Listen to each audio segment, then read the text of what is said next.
Hello everyone, कैसे हैं आप सब। आई होप आप सब अच्छे होंगे और आप सबकी एग्ज़ाम की प्रिपरेशन भी बहुत अच्छी चल रही होगी। एग्ज़ाम आने में अब बहुत ही कम टाइम बचा हुआ है और बीच में अभी फेस्टिवल सीज़न भी है, तो थोड़ा बहुत ऊपर नीचे होगा।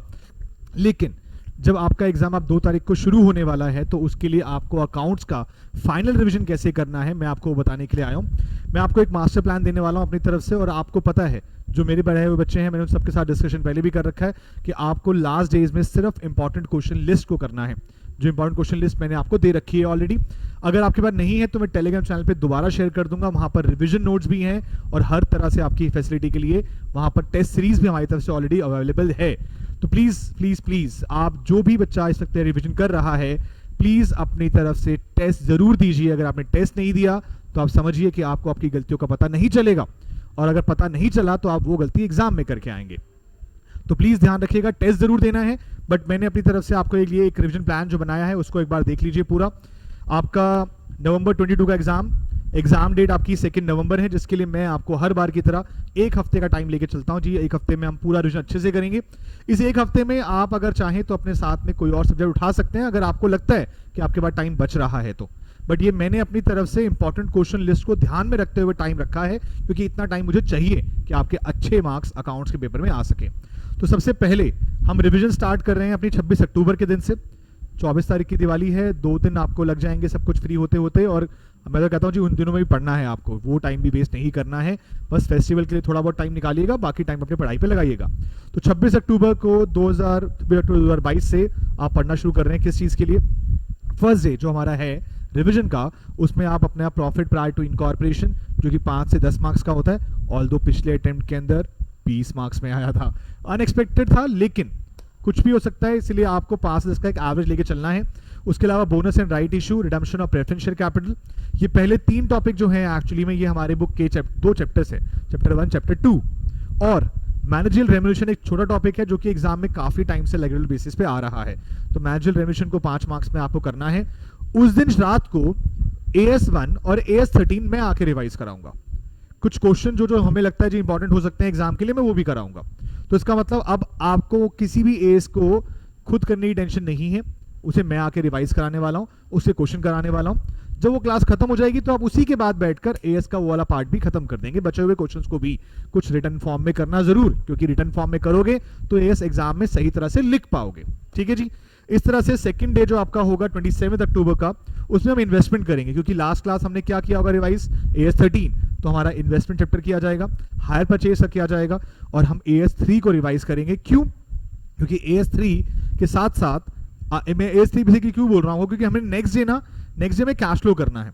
तो AS3 रिवाइज हो जाएगा। AS3 के क्वेश्चन जो AS क्वेश्चन है वो मैं करा दूंगा, और जो आपके अब तक के इन 2 दिनों के जो डाउट्स वगैरह होंगे ना, वो भी कोशिश करेंगे इसी दिन साथ में ले लें, ताकि आपको दिक्कत ना आए, क्योंकि डाउट भी कंप्लीट होना जरूरी है।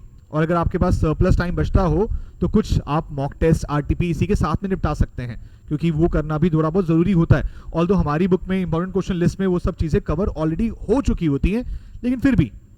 उसके अलावा 28 अक्टूबर के दिन थर्ड डे जो हमारा होगा, उसमें cash flow statement, insurance claim और AS16 मैंने कराना है। 29 के लिए आपके पास सिंगल एंट्री सिस्टम जो कि 10 से 15 मार्क्स में आता है, company final accounts, balance sheet वाला question, statement of profit loss वाला क्वेश्चन 10 से 15 मार्क्स के अंदर। इन दोनों में इसको कंबाइंड मिलाकर क्वेश्चन आ सकता है, सिर्फ बैलेंस शीट का क्वेश्चन आ सकता है, और AS2 फिर मैं कराऊंगा आपको आकर। 5th डे में 30 अक्टूबर को रिडम्पशन और डिबेंचर, डिपार्टमेंटल अकाउंट्स, मैंने 2 छोटे टॉपिक रखे हैं। क्यों? क्योंकि आपको उस दिन AS10 कराना है, और AS10 एक बड़ा AS होता है, टाइम लगता है करने में। उसके अलावा 6 डे के लिए 31 अक्टूबर, जिस दिन आपको ब्रांच अकाउंटिंग करनी होगी, जो कि 5 से 15 मार्क्स तक एक्सपेक्टेड रहता है, और हम AS11 कंप्लीट करेंगे। सर 6 दिन में कोर्स खत्म हो गया? बिल्कुल खत्म हो गया। 7th डे पे आपने क्या करना है, एक AS बचा हुआ है आपका AS12, और आपको सारे टॉपिक्स का रिवीजन करना है। सारे टॉपिक्स का रिवीजन कर लेंगे, जितना आपने कर रखा है पूरा कर लेंगे। और बेटर था क्या रहेगा, आप कम से कम 2 मॉक टेस्ट लिखेंगे। जब तक आप मॉक टेस्ट नहीं लिखेंगे ना, तब तक आपको नहीं पता चलेगा कि आपका टाइम कितना लग रहा है। 3 घंटे में पेपर खत्म करना है, 15 मिनट पहले कैसे यूटिलाइज करने हैं, ऑल्दो वो सब चीजें भी मैं आपको बताऊंगा कि 15 मिनट पहले कैसे पढ़ना है, कितना अच्छे से पेपर को मार्क करना है, पहले कौन सा क्वेश्चन करना चाहिए। लेकिन 7th डे मैंने रखा है 1 नवंबर वाला, एग्जाम से एक दिन पहले वाला, वो सिर्फ मॉक टेस्ट प्रैक्टिस के लिए है।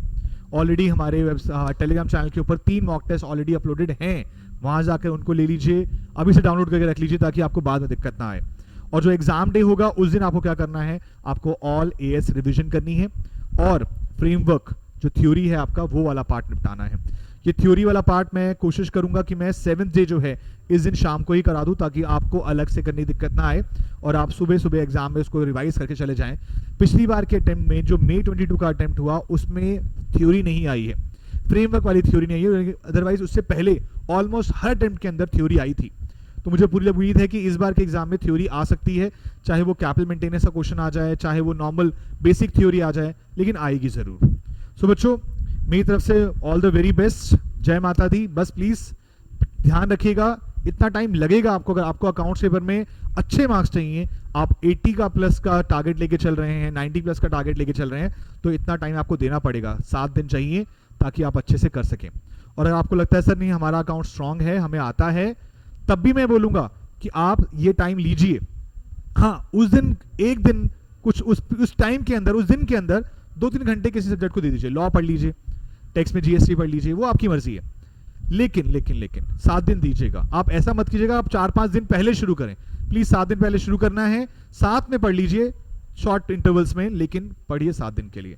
जितना आप करेंगे इतना टाइम आप अकाउंट्स को देंगे, जितना अच्छा पहला पेपर होगा उतना अच्छा ग्रुप निकल जाएगा।